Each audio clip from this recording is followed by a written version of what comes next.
Alright, you guys, welcome back to another video. I don't know why, but for some reason the camera looks really sharp today. Okay, today we have a very exciting video.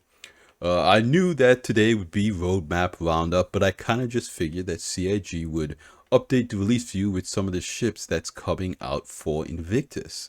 We saw some of that in the last video that I updated, things like the medical rover, the MPUV, and the Firebird. So I thought they would just add those things to release view, as it's pretty concrete that we're getting those things in 323.1.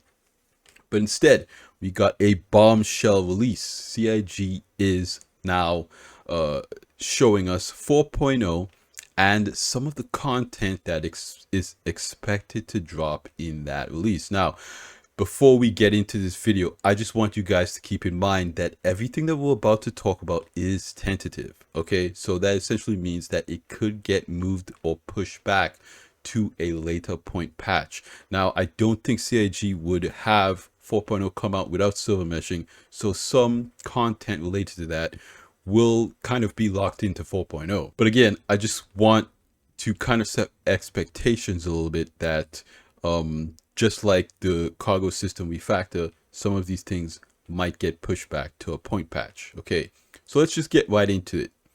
Grab a blankie, popcorn. This is going to be a little bit longer video because I want to dive into some of the things that they're going to be talking about here in a little bit more detail. Okay, happy Wednesday, everyone. Every 2 weeks, we accompany the roadmap update with a brief explanatory note to give you insight into the decision making that led to any changes. This is part of an effort to make our communications more transparent, more specific, and more insightful for all of you who helped make Star Citizen and Squadron 42 possible. Okay, with that said, let's go ahead and dive into this week's roadmap roundup. Notable changes for May 2024. Again, release view is essentially all of the features that are designed in a certain patch. It's different than the progress tracker, which is essentially just shows you what the specific teams at CIG are working on at any given time. It is very hard to know what is going to happen when, if you look at the progress tracker. So I generally advise people to ignore the progress tracker, because in the past it has set kind of misleading expectations about what could happen. They might work on a feature past release, or they might work on a feature and then not deliver that for the next year. So really what you're going to want to pay attention to is the release view. Okay, in this week's roadmap update, we're excited to announce the addition of Alpha 4.0 to release view, targeting Q3 of this year. Below, you'll find the initial set of features and content planned for this release, with more to come in the lead up to launch. Okay, so this is very exciting. This is huge news. So they're targeting Q3. I know that they've said in the past that they wanted to have this come out late summer. So I think Q3 kind of makes sense, seeing how long 323 kind of took to release. But that's kind of around CitizenCon timeframe, which again would make sense and help build hype and excitement for the game.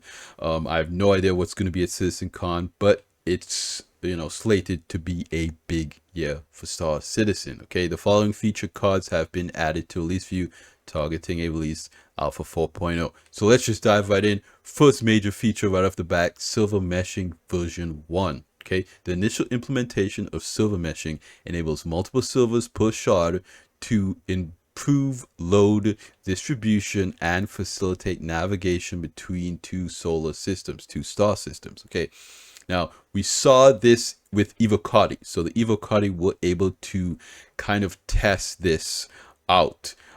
They tested different silver configurations. They tested different player configurations. They tested configurations with Stanton and Pyro, and players jump through the first jump point for the first time.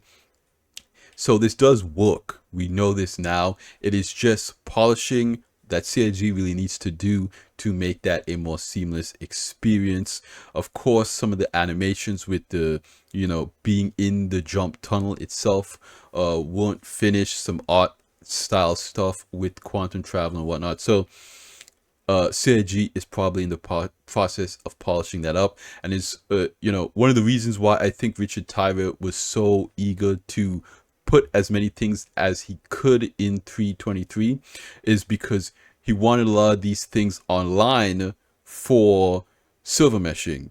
Things like the star map, getting that in is kind of vital to 4.0, because you're going to navigate to the different jump points. You're going to navigate in Pyro, in the new star system where players have never really been before. In some areas of Pyro, we were able to look at the inner planets in Pyro, but not all of the planets. So having the star map completely reworked, having the interaction system completely reworked, this stuff was really necessary. So I'm completely on Richard Tyler's side of needing to get this stuff in 3.23 ahead of 4.0. Okay, so one of the big issues with the test that they had with silver meshing was the mission system. Some players were getting missions from a different star system. I think that the mission system wasn't working at all in Pyro. Players weren't able to complete any missions in Pyro. So the system is kind of designed per star system. So when we had the Pyro playground, the mission system was kind of designed for that. And the mission system that we have now for Stanton, it is designed for Stanton. So they need a new system to kind of have those things work cohesively in their back end. So the mission system refactor is the next feature, and that is reworking the underlying mission system to become compatible with silver meshing, allowing for easier creation and maintenance of mission content. Okay, so again, this is crucial for silver meshing. I don't expect this to get pushed back because it's kind of necessary to be able to play the game at all. If you're gonna drop silver meshing, it has to come with the mission system refactor. And similarly, the transit system refactor, reworking the transit system using the trams and elevators to be compatible with silver meshing, as well as generally more robust, because we've kind of seen this with the transit system. Sometimes you have to press the elevator button twice. The elevator will show up, but the doors won't open. Sometimes the train doesn't follow correctly on the tracks. Just some kind of little quirky things about the transit system that I hope they're able to kind of smoothen out. Again, it's not a deal breaker if there are still some of these little bugs, but when you have silver meshing and you want to make a landing zone a dedicated silver, it just makes sense to update that system now ahead of dynamic silver meshing. And dynamic silver meshing is a silver meshing version 2, where they essentially say that, okay, we need players. There are a lot of players in this landing zone. We need a dedicated server for that. Or there are a lot of players in this building at this landing zone. We need a dedicated server for that. Or there are a lot of players on this ship. So this is a system that can essentially allocate a server based on the load to it. And this will, exponentially grow the player population in the verse. So this is a huge update. And there was kind of a clip of Chris Roberts and Jared talking to someone from the community at a show, and Chris Roberts was kind of talking about targeting at the end of this year, and I think maybe he was talking about having version 1 targeting for the end this year, and of course maybe PTU dynamic meshing at the end of the year. I don't know, but that is possible, because again, they have the tech. They just kind of need to create some type of service to handle the allocation of that load. Okay, so first planet with Pyro 1. Let me zoom in just a little bit so you guys can see this better, because there's a lot to go over. Okay, Pyro 1 is the first planet from the star of the Pyro system. Its thick, high-pressure atmosphere hides a strange landscape beset by powerful winds and lightning strikes. Okay, So we haven't had lightning before in the game. So this is very interesting to see lightning. I don't know if that includes rain or whatnot. They didn't say anything about a new weather system update. Maybe this is just a lore thing. Maybe I'm reading too much into this, but I think that is a very interesting thing to pay attention to. Under the clouds, there is an ecosystem of plants and animals that endure its extremely high temperatures, even during powerful stellar flares. And we've seen those, pyro blasts, those solar flares during the Pyro playground. They can damage players.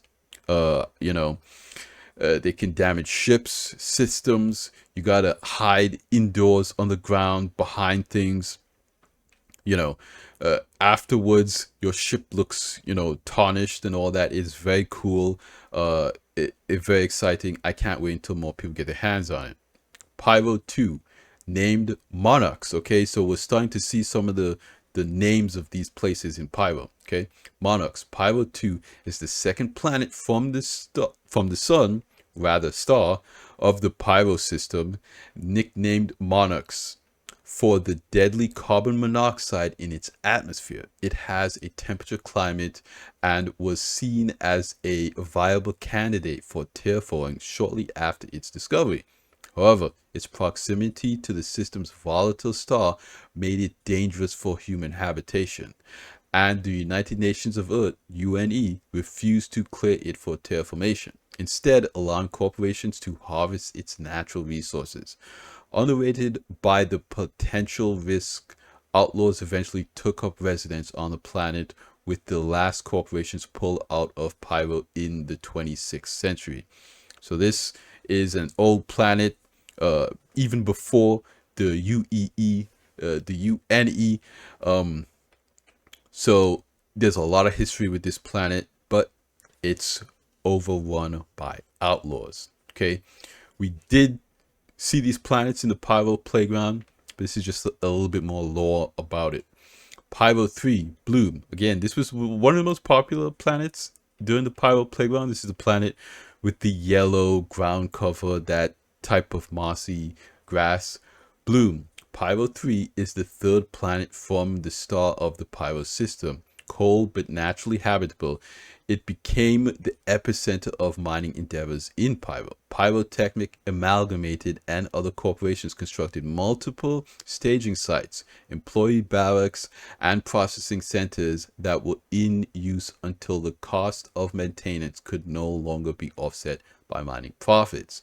Abandoned when the last active corporations in Pyro ceased operations there in the late 26th century, they were claimed by squatters, outlaws, and former miners who lacked the means to return to United Empire of Earth. Okay, kind of sad story for what happened here. Apparently, just like every abandoned mining town across the US, companies seize big resources in a location, and then, when they can no longer get profits out of this mine, this sawmill, whatever, company leaves and the place turns into a ghost town overrun by squatters. Okay, this is Pyro. The entire star system is basically that in space. So that's what happened with Bloom. Okay, now we get Pyro 4.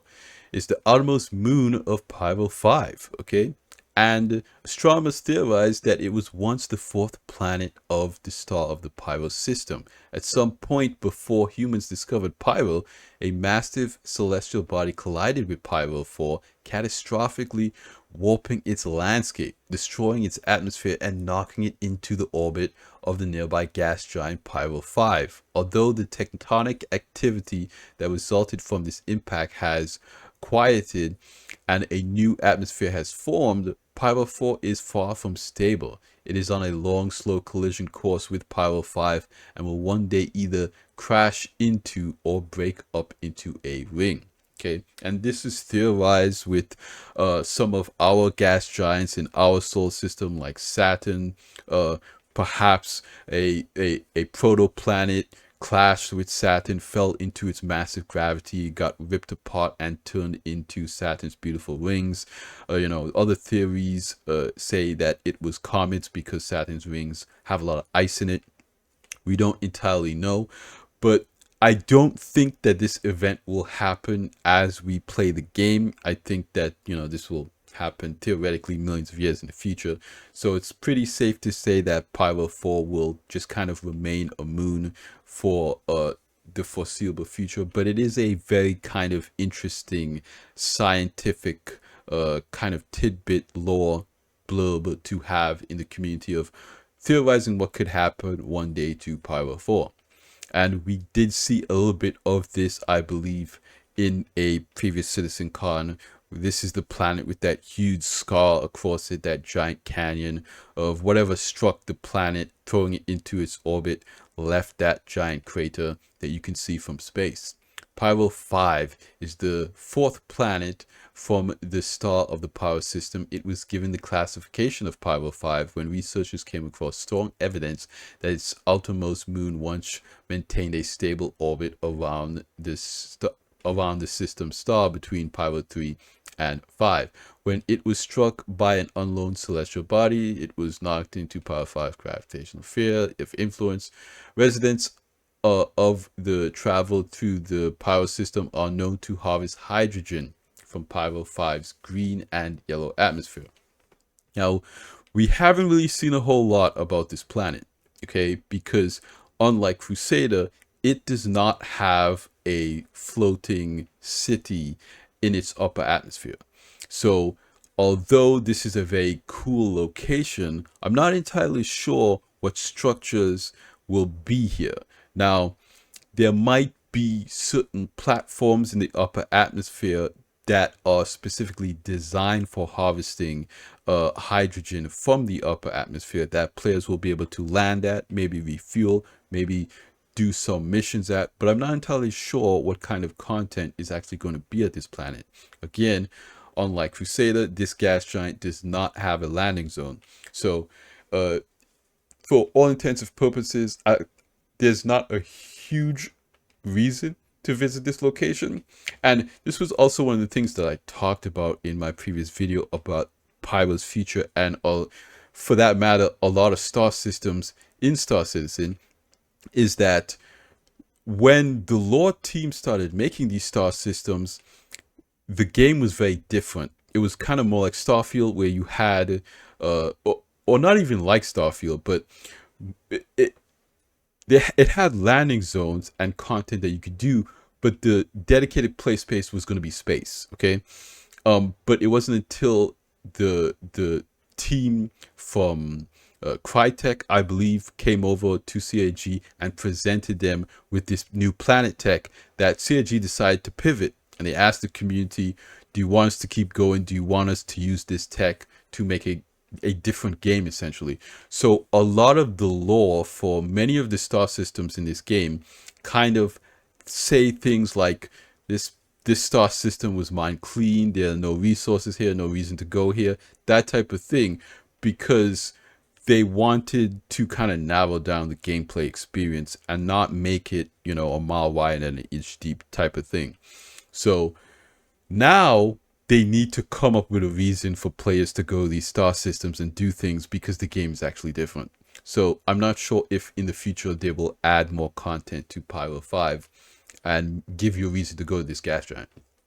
Pyro 6, Terminus. Pyro 6 is the outermost world of the Pyro system. Its nitrogen-oxygen atmosphere is technically breathable, but contains high enough amounts of methane and carbon dioxide that it has a negative effect on one's health after extended exposure. Pyrotechnic Amalgamated placed their main hub of operations in orbit around Terminus, later abandoning the station when they left the system. Okay, so I'm assuming that is going to be Ruin Station, the station that Xenothreat based their operations out of. And if you have played the Overdrive missions, Xenothreat is a xenophobic ex-military group. They've essentially been disenfranchised because of their extremist views, and they've made their base of operations Ruin Station, and they kind of like run the outer planets of Pyro, and from time to time they come to Stanton and try to influence the UEE there, because Stanton has a lot of influence with the UEE as the first successful corporatized star system in the empire, where these corporations hire private security and they essentially use the CDF, the Civilian Defense Force, to protect the star system. And this is a strategy that the UEE is very interested in, because it will enable them to expand, develop more planets, sell these planets to companies to kind of protect themselves. And if push comes to shove, they could send the Navy out there. So again, this strategy is something that's new with the current government. Imperator Addison, these types of more progressive people really like what Stanton stands for, and Xenothreat really hates what Stanton stands for. So they attack us a lot, and we don't like that. We defend ourselves. We want those guys out of here. Okay, but the faction that presumably players will be able to team up with, and in the future, there might be some story content around that. So that's very exciting. Ignis. Okay, Ignis is the innermost moon of the gas giant Pyro 5 Pyro system. The multiple canyons and dry riverbeds on the surface suggest that liquid water once flowed there in the distant past. Its frigid avid temperature and deadly atmosphere of sulfur dioxide creates an unfriendly environment for those who lack proper protective equipment. Nevertheless, the moon sometimes sees visitors seeking to resupply their air reserves thanks to the small amount of oxygen in the atmosphere.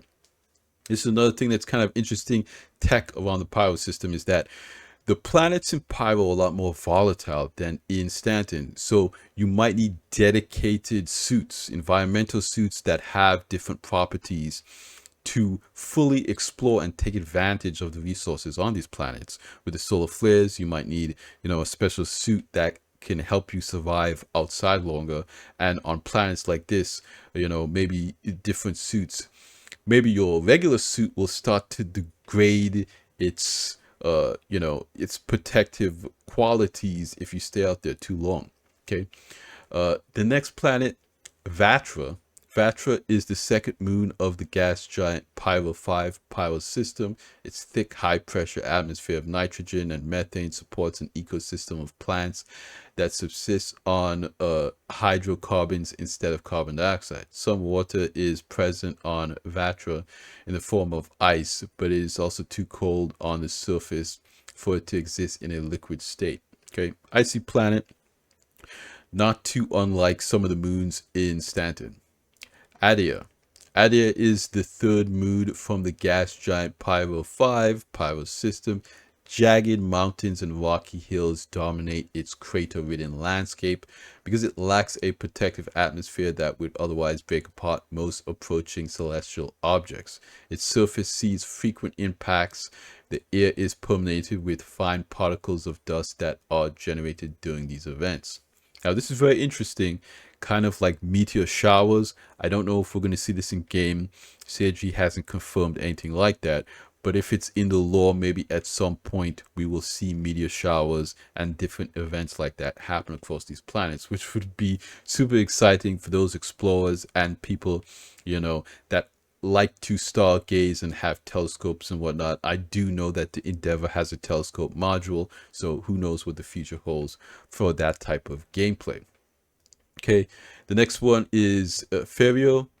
Referral is the fourth moon from the gas giant Pyro 5, a hotbed for seismic activity. Referral experiences frequent earthquakes that disturb its deep oceans of brackish water. The moon has an unusual ecosystem that thrives both on the surface and under the sea, supported by the carbon dioxide and nitrogen in Referral's dense atmosphere.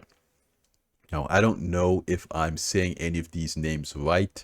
The Star Citizen lore team is a very creative group of people, and I really enjoy the lore that they've made. But for some of these, I'm going to have to hear them pronounce it. So just bear with me on the pronunciation of some of these moons, you guys. Okay, next one is Fugo. Fugo is the fifth moon of the gas giant Pyro 5, a relative temperate but still cold. It has a mostly carbon dioxide atmosphere with small percentages of nitrogen, sulfur dioxide, and oxygen. High amounts of iron sulfur in its soil gives its surface a yellow and black appearance. Infamous smuggler group headhunters often utilize Fuego as a stash point for goods during their years in the 2600s. Okay, so the headhunters have apparently been in Pyro for a very long time, and this is kind of their base of operations, or kind of how like the Nine Tails base their operations out of Grimhex. The next one is Vor, maybe. Vor is the sixth moon of the gas giant Pyro 5. Thanks to an increased greenhouse effect in its dense carbon dioxide, it is unusually warm for moons so distant from its star. Its carbon-rich soil supports forms of vegetation that utilize crystallized carbons in their base structure. Before the system was overtaken by outlaws in the early 27th century, these plants were a popular subject for research among botanists. Okay, again, that's interesting. I do hope that CIG expands on their flora to kind of give players who are interested in that kind of exploration gameplay some unique things to find. Okay, that is the planets that we will see in Pyro. Now, moving on to Pyro space stations. Adding rundown rest stop stations to the Pyro system, which provide basic services such as repair, substances, and commerce. And we've seen these. These are maintained by the Rough and Ready gang, the R&R gang. They are kind of in law the operators of these locations, and it is similar to Stanton's Rest and Relax space station. So they're kind of, the Rough and Ready is, you know, kind of like the Rest and Relax, but in Pyro. So I think that lore tidbit is kind of cool. And they manage a lot of space stations in Pyro.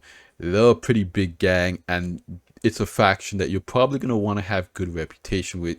You're probably not going to want to shoot up and act crazy around these space stations if you want to be able to take advantage of their services. If not, maybe you can call a Starfarer or something like that. But an issue that people had with some of these rest stops is that they are kind of in very advantageous locations, making it pretty, you know, unnecessary for a Starfarer in Pyro. A lot of people weren't expecting that. But I do think if they are kind of, you know, such a big faction that you have to have good reputation with, it'll maybe, you know, encourage people to play differently when they're at these locations instead of acting crazy. But we'll see. Outpost colonialism. A small home for AI to live and shelter.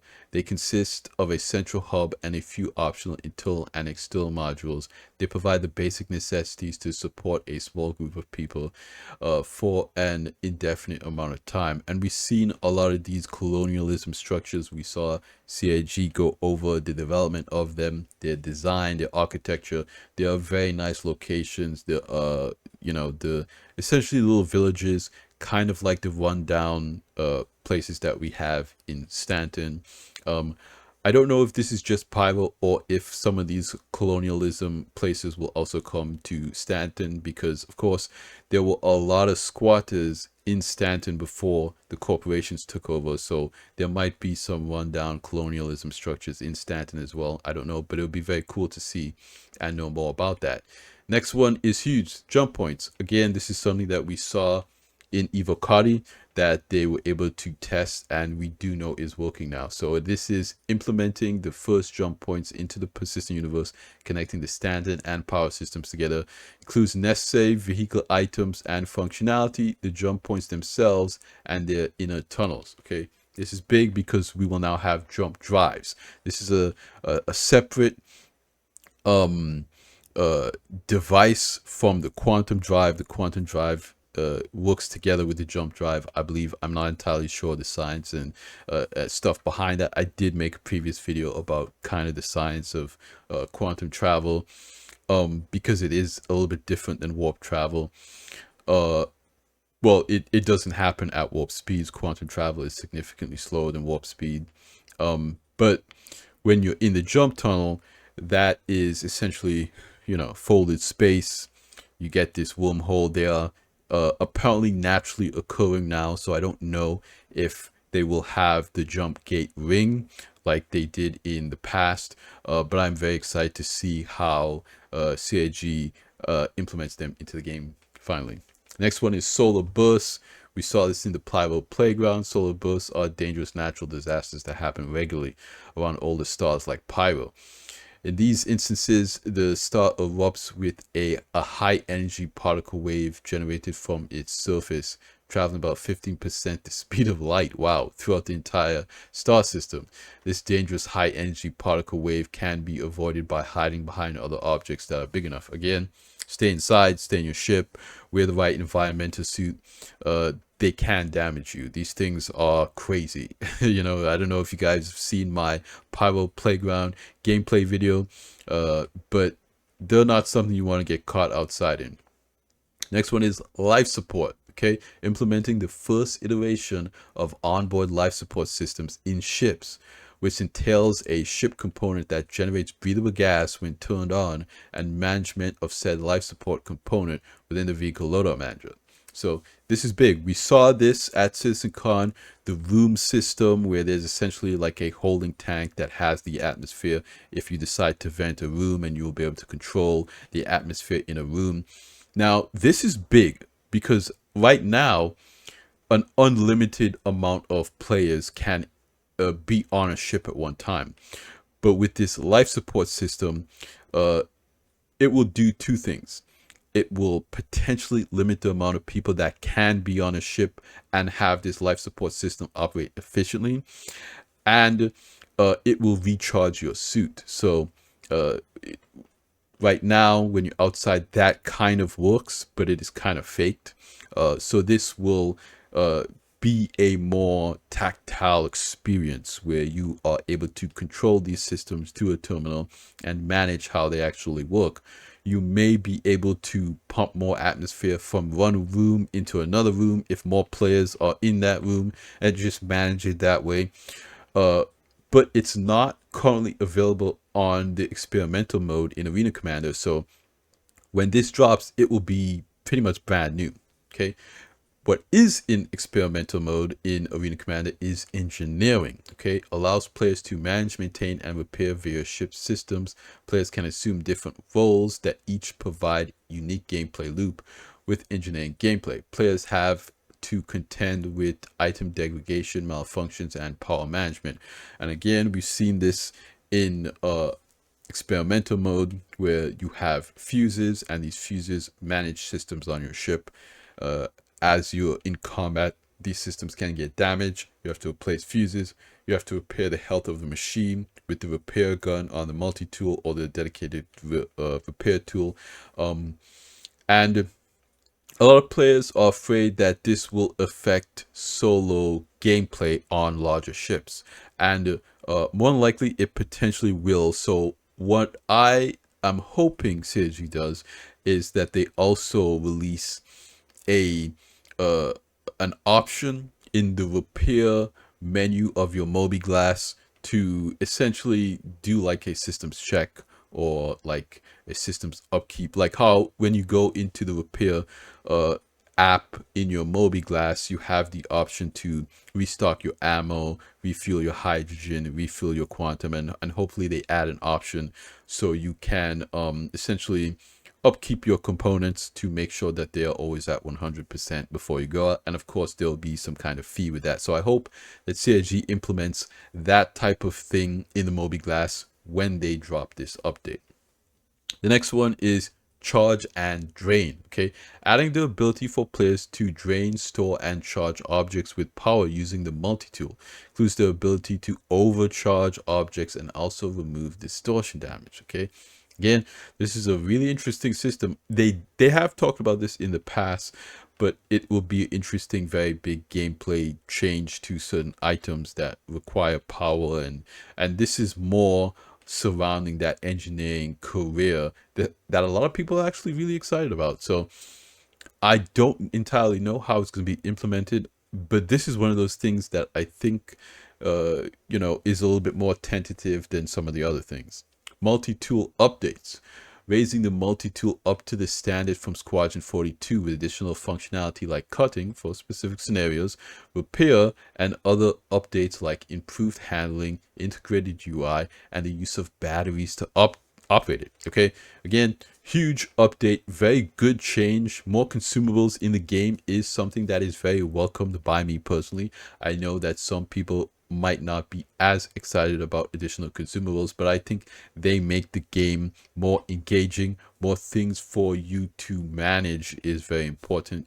It makes you feel more grounded and connected to the world. It also makes things more important. Again, of course, it is something that there's been a lot of controversy with. The medical gameplay now is that players want to feel that importance of what they do. So having to remember to change the batteries in your multi-tool is one of those, I can't believe I forgot to do that moment things that make you feel like this is a more real experience and less like a game. Because of course Star Citizen is a sim, but it's also a game. So there are always going to be two sides on the fence with the realism and gameplay thing. And I talked about this in one of my other videos. Make it realistic fun.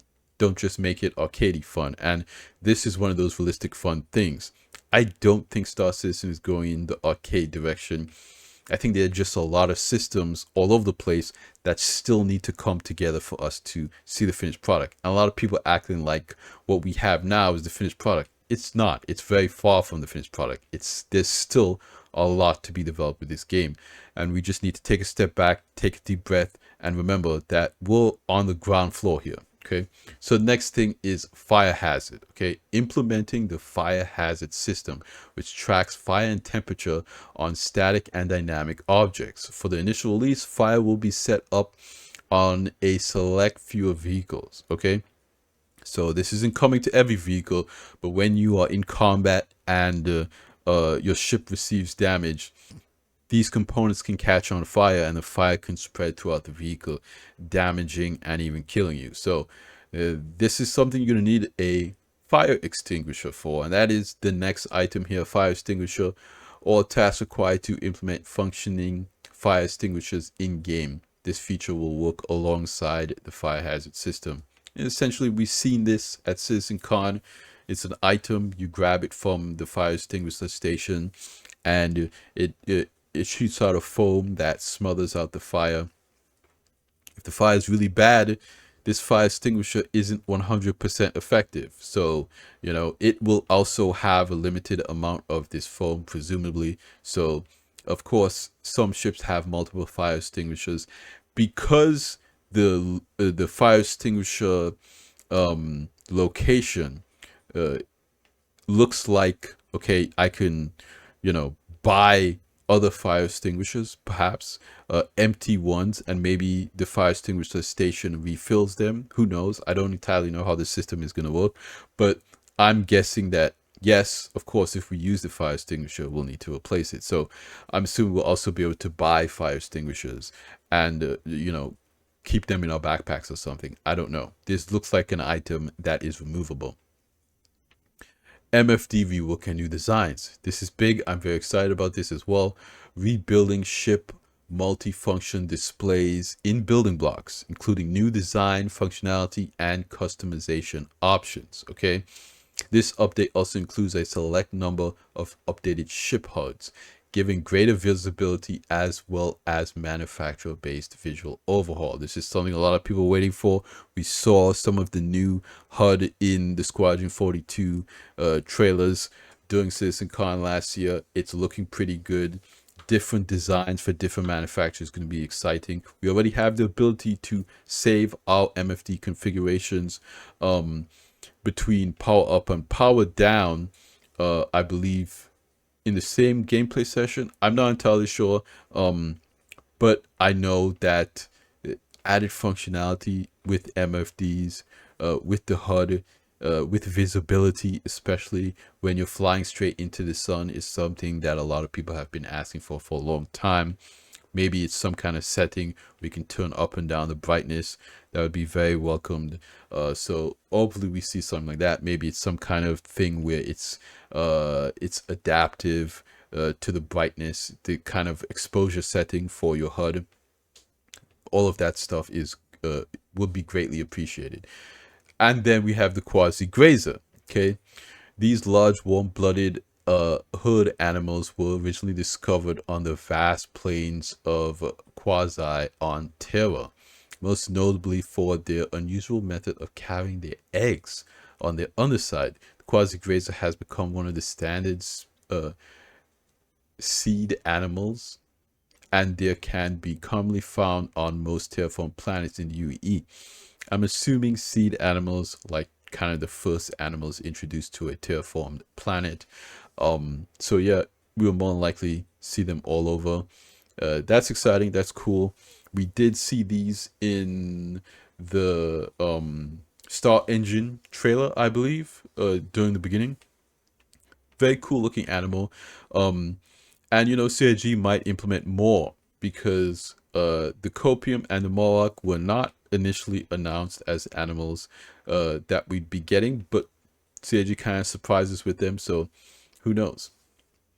Additional player customization. Following the release of the new character customized in Alpha 3.23, this update adds additional hair and facial hair options as well as face piercings. Okay, that's kind of cool. Maybe earrings, nose rings, lip rings, eyebrow rings, who knows. I don't really care about that type of stuff. I basically make my character look kind of like me, but also very basic.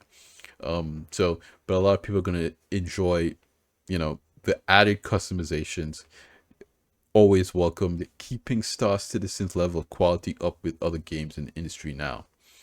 And then the RSI Zeus Mark II ES. This is one of those ships that I was kind of 50-50 on coming out during Invictus. I was hoping CIG would try to get it out during Invictus because it's a huge sale. But releasing the Zeus with 4.0 will also be a huge sale. This would be kind of like the go-to ship for 4.0. So, you know, when 4.0 comes out, having a new ship to explore Stanton and Pyro with, I think that is a good decision. Don't rush the ship. Take your time. Make it really nice. And I think that's a good decision. Okay, so that is all of the content for 4.0. Next, we have additional things added to 3.23. Again, the ships and vehicles that we saw in P2, the Malai Pulse, the Pulse LX, the Aegis Vitalitor Gold Standard, and vehicle modularity. Now, what we are not seeing here is the Saber Firebird, the Argo NPUV variant. I'm not entirely sure what the name is again, and the Ursa Rover Medical. So those three vehicles are still not on the release view of the progress tracker. So CIG might update that later. I'm not entirely sure. But very cool. I am excited about all of these changes. And I believe we can see the release view here. Okay. Yes. So gameplay.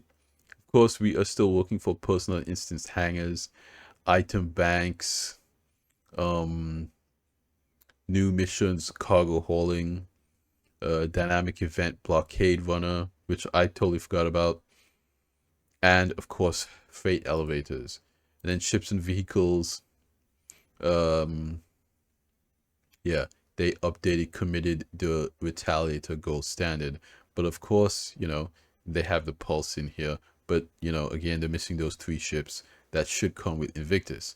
And then for 4.0, which it just feels really good to see that nomenclature here, characters, player customization, locations, you know, all the planets in Pyro. We talked about jump points, the colonialism outposts, the Pyro space stations, all the moons, very cool stuff. Of course, AI, we got the quasi grazer, and that's what that looks like there with the eggs underneath it. very kind of gross looking, to be perfectly honest with you guys. The gameplay, we got fire hazards, engineering, life support, the solar burst, and it actually looks like that. It will blind you if you're looking directly at it. Ships and vehicles, we got the Zeus and we got the MFD. Now they've said the ES specifically, so I don't know if that means they'll also do the MR and the CL. I hope they also drop the CL with the ES, because it seems like the CL would be, you know, easy, but it might be difficult because of all the added cargo that it can hold compared to the ES. The ES is probably the easiest one to get done, but we'll see. The ES is still a very cool version. Weapons and items, of course, the Grey Cat multi-tool updates, charge and drain, the fire extinguisher. And then core tech, this is the big one, the transit system, mission system, and of course, silver meshing. And you can see the Carrack flying towards the jump point there. You guys, this is an absolutely huge update. Let me know what you guys think in the comments down below. Do you guys like this video? What do you think about these updates? Are you excited for 4.0? Were you expecting CIG to update about it? I know that they were targeting summer of this year. It looks like that's getting pushed to Q3, rightfully so. I want them to take their time with it, make it nice. I wouldn't be surprised if we only got 2 patches this year. I hope CIG dial it in and it's a good experience. I know a lot of new players are going to want to try to check out the game for 4.0. So this release of 323 was, in my opinion, pretty smooth. Of course, we've had much worse releases. I think it was pretty smooth. And so I hope that 4.0's release is as smooth as 323. I know, of course, there's still some bugs. You guys got to keep in mind, it is still an alpha. Again, there will still be game-breaking bugs. That's just not something we get around, but the stability of the patch is good. Okay. Again, there are still different reports coming in from players who have still had a very negative experience. But me personally, I can only say good things about this patch. I've had very consistent frame rates. The interaction system has been far more responsive for me than in PTU. Normally, PTU is more stable during the end than live release, but this live release has been incredibly stable for me, way more stable than any PTU patch. So I'm just hoping that it stays like that for Invictus and 4.0. Again, I want to hear from you guys in comments down below. You guys have been rock stars, killing it, liking, commenting, subscribing to the channel. You guys are why I do this. I like talking about the game, I like tier crafting, and I want to hear your input. So yeah, do all those things and we'll be best friends forever.